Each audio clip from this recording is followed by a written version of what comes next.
Good morning. Today I want to talk about, why I feel it's not good for you to beat your kids and the effects that it has on them long term.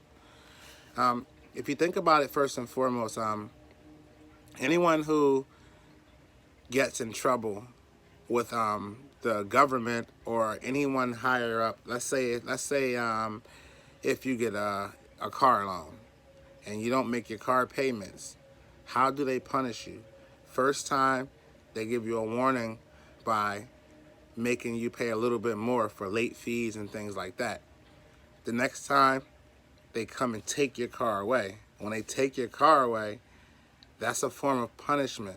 They taking something away from you that you really wanted, and now all you can do is think about what you did wrong, and the next time that you do get an opportunity, you won't do it wrong. The same thing for a home.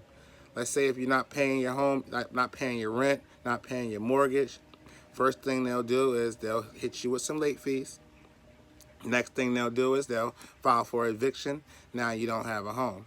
Let's take breaking the law. If you break the law, the first thing you'll do is you'll get an maybe a misdemeanor if it's the first time offense, or let's just say if you did something really bad. First thing that'll happen is you'll go to jail. Now, I know some people will say that the police will beat you, but that's just some bad police. For the most part, the form of punishment for the government and for the law is one thing. Take your freedom away from you for as long as they want, or as long as they feel like you've learned your lesson, have you sitting somewhere in a cell with your freedom taken away from you, and you thinking about why you did it and why you won't do it again because you don't want your freedom taken away. So, that's the way that the government, the banks, and anyone who's higher up gives you punishment when you do something wrong. So that's why I don't feel like, it's a good thing to physically assault someone when they do something wrong. If you have a dog or a cat or whatever animal that you want to train, because we're all animals, human beings are animals as well. So if you got that one dog that keeps going to the bathroom inside the house, you have one person that'll put their face in it and slap them and slap them and slap them, their tail go between their legs, and while they're doing that, the dog is pissing on the way out. It's peeing all over. They're afraid. That's a good form of punishment, but it's not as good as, when the dog urinates or goes to the bathroom inside the house. You put his face in it, let him know what he did, say, bad dog, and then you put him outside. So now he's outside and he wants to come in. But the other thing that they do is this.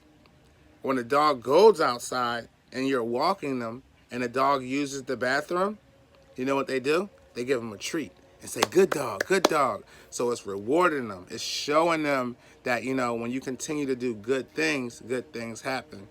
And I was reading this one book, and it said, like it's an African tribe, that anytime someone breaks the law or does anything wrong, they don't punish them.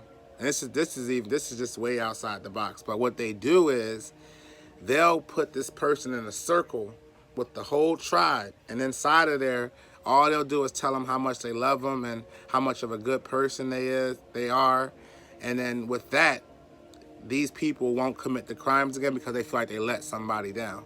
So I really don't feel like violence will solve anything when it comes to raising your kids or raising anything that you want to understand.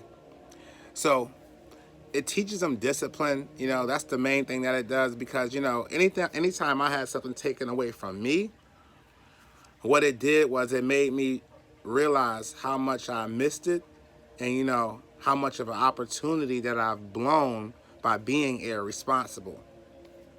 And when you have something taken away from you, it gives you a lot of time to think. It gives you some time to reflect and some time to also appreciate.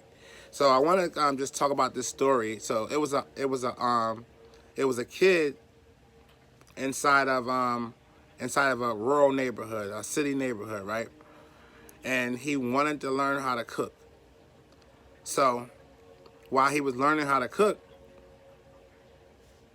he was going to go to his uncle. Now, his uncle was the best cook in the city. He made the best chicken wings that you could think of. Fried them to the T. Like, everybody knew Uncle. Uncle made the best chicken wings. But here's what someone said. If you want to learn how to be a cook, you need to find a master cook. So you can learn from your uncle, who's popular in his neighborhood for making chicken wings, which is fine. But if you want to learn how to make a souffle, you need to find a master chef, someone who cooks at his highest level, so you can learn how to do things at his highest level. And everything is pretty much a copy and paste. So, you know, when you success leads clues, as I said at the beginning, so if you see someone who's doing things a certain way, I think that the best way is to follow that method, just so you could, you know, get the same type of results. And you can do a spin-off from there, you know, just to make it the way that you like it. But for the most part, the best way that I feel, from being on different sides of different ethnicities, you know, I've been in Spanish families, I've been in African American families, I've been in Caucasian families, and, you know, just to name a few. But, you know, just to see the way people are raised, I see how the kids turn out when they get older. It's like when they get upset, they know that they don't want things taken away from them, so they do what's right. Instead of when they're getting upset, if they were taught to, every time they get upset, to hit somebody or lash out, that's the approach they take, because they didn't learn this method. So what that'll do is land them in jail. So then they will have to learn this method in jail while they're sitting in there and they're thinking, man, I shouldn't have done that, you know.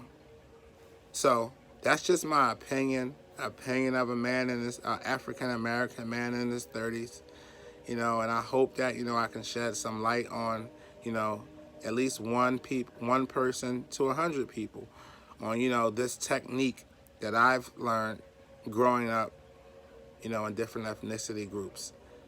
So if you like it, subscribe to my channel, you know, share